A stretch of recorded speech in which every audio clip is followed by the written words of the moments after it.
In 2007, a 23-year-old entrepreneur decided to wear a camera on his head and stream his entire life, 24/7. Most people thought Justin Kan was crazy. Some called it the most boring reality show ever made. But that failed experiment would accidentally create something worth nearly $1 billion. Today, 240 million people watch Twitch each month, and at any given moment, over 2.5 million people are watching someone else play games, make art, or just chat live. But here's where it gets interesting. In the time it takes you to watch this video, viewers will send over $50,000 worth of virtual cheers called bits to their favorite streamers. This is the story of how a failed reality TV project transformed into an entertainment empire, and why Amazon would write a check for $970 million to buy a platform where people watch other people play video games. Let's go back to 2007, when streaming video meant buffering circles and please wait messages. That's when Justin Kan strapped a camera to his head and pressed go live. Justin.tv, as it was called then, wasn't exactly a hit. The most exciting moments were Justin sleeping or waiting in line at the grocery store. But something unexpected started happening in the gaming section of the website. While most channels struggled to keep even 10 viewers, gamers were pulling in hundreds, sometimes thousands of people. All this to watch someone else play video games. Traditional media called it absurd. Investors said it would never work. Then came the turning point. In 2011, Emmett Shear, one of Justin.tv's co-founders, noticed something that would change everything. The gaming section wasn't just growing, it was exploding.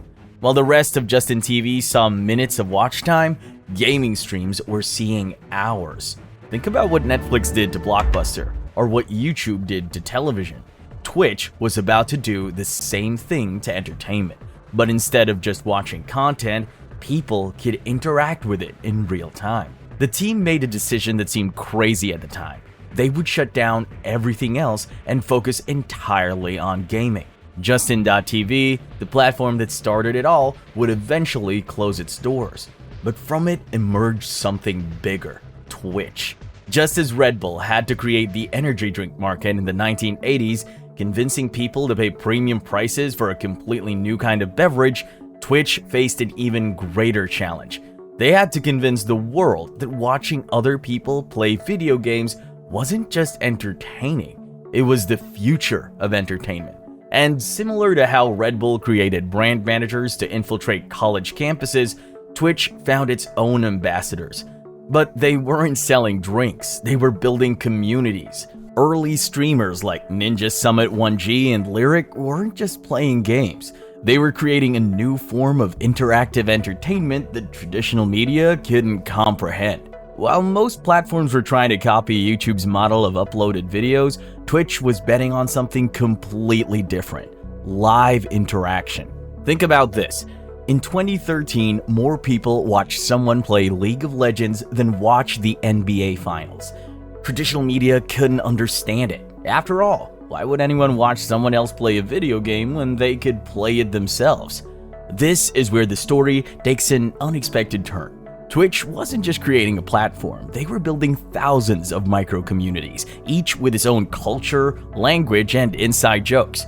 Remember how Red Bull turned energy drinks into a lifestyle? Twitch turned gaming from a solo activity in your bedroom into a shared experience with millions. They didn't just create a streaming platform, they created a new language of communication.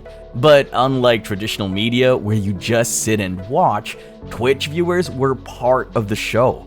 Every chat message, every emote, every subscription became part of the entertainment. In fact, in 2014, one of the most watched events wasn't a professional gamer or a celebrity. It was Twitch Plays Pokemon, where over 1 million people tried to control a single game of Pokemon through chat commands. That's when Amazon noticed something that would change everything. While Netflix was spending billions trying to predict what people wanted to watch, Twitch had created something more valuable: real-time interaction between creators and their audiences. In August 2014, Amazon wrote a check for $970 million, more than they had paid for Zappos or Audible. They were buying the future of interactive entertainment. When Amazon bought Twitch, a lot of people thought they were crazy. After all, $970 million for a platform where people watch others play video games? But Amazon saw something others didn't. What makes Twitch unique isn't just the volume of content, it's how people engage with it. While TV viewers passively watch commercials, Twitch created an economy where viewers actively want to spend money. And that's when Twitch rewrote the rules. Instead of copying YouTube's monetization model, they created something entirely new. Think about what Red Bull did with extreme sports. Instead of just sponsoring athletes, they created their own events. Twitch did the same thing with streaming. Take their virtual currency called bits. In 2022 alone, viewers spent over $6.2 billion worth of bits. That's more than the entire global box office revenue of Marvel movies that year. And remember, these are just virtual purple diamonds that people use to support their favorite creators. Then there's the subscription model. For the price of a few dollars per month, viewers get exclusive emotes, badges, and ad-free viewing. But more importantly, they get to be part of something. It's like joining a club where everyone speaks the same language. By 2023, Twitch's top streamers were earning more than traditional TV stars. A single streamer with 20,000 subscribers generates more monthly revenue than the average primetime cable show. And that's before counting donations, sponsorships, or merchandise. The platform that everyone said would never make money now processes millions of transactions. During peak hours, viewers send over 1,000 paid messages per second. That's more microtransactions than PayPal and Venmo combined. But unlike traditional media companies that own all their content, Twitch built something different. A platform where creators own their communities. When a streamer goes live, they're not just broadcasting, they're opening a virtual venue where thousands of people gather to interact. In 2021, more teenagers wanted to be Twitch streamers than astronauts, doctors, or professional athletes combined. But here's where it gets interesting. Twitch didn't just create new jobs, it created entirely new forms of entertainment.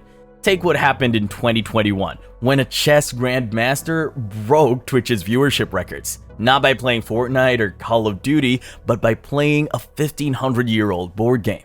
The platform that started in a San Francisco apartment now has more daily broadcasters than all TV stations in the world combined. On any given day, there are more people streaming on Twitch than there are professional actors in Hollywood. And it's not just about size, it's about impact. When a major video game launches today, companies don't just look at sales numbers, they look at Twitch viewers. A single streamer can influence the success or failure of a $100 million game in just one broadcast. But perhaps the most fascinating part? The communities. Just like Red Bull created a culture around extreme sports, Twitch created a culture around shared experiences. When viewers type Kappa or PogChamp, they're sending emotes. No, they're speaking in a language that over 140 million people understand. Remember that camera Justin Khan strapped to his head in 2007? Today, millions of people are essentially doing the same thing, sharing their lives with the world. But the future of Twitch isn't just about who's streaming, it's about what entertainment is becoming. In 2024, something fascinating happened. For the first time, Twitch's non-gaming content started growing faster than gaming. The platform that changed how we watch games was now changing how we watch everything. The numbers tell an even more remarkable story. While traditional TV networks are losing younger viewers every year, Twitch users watch an average of 95 minutes per day, more than Instagram with 33 minutes and TikTok with 58 minutes combined. Think about what Red Bull did. They went from selling drinks to owning Formula One teams. Twitch is doing something similar. They're not just streaming games anymore. They're creating new forms of entertainment that didn't exist before. The numbers are staggering. By 2026, analysts predict the live streaming market will be worth more than the entire movie industry. And Twitch, the platform that everyone said would fail, is leading the charge. But with great success comes great challenges. YouTube wants a piece of the pie. TikTok is entering live streaming, and Meta is spending billions on virtual reality streaming. So why does Twitch continue to dominate? Because they didn't just build a platform, they built thousands of communities. While competitors fight over content, Twitch understood something more valuable. People don't just want to watch, they want to belong. That failed reality TV experiment from 2007 didn't just create a billion-dollar company, it created a new way for humans to connect. And in a world where traditional entertainment keeps trying to perfect the art of storytelling, Twitch perfected something else: the art of being human, live, unscripted, and together. The real reason Twitch makes money? Because they're not selling content, they're selling connection. And in today's digital world, that might be the most valuable thing of all.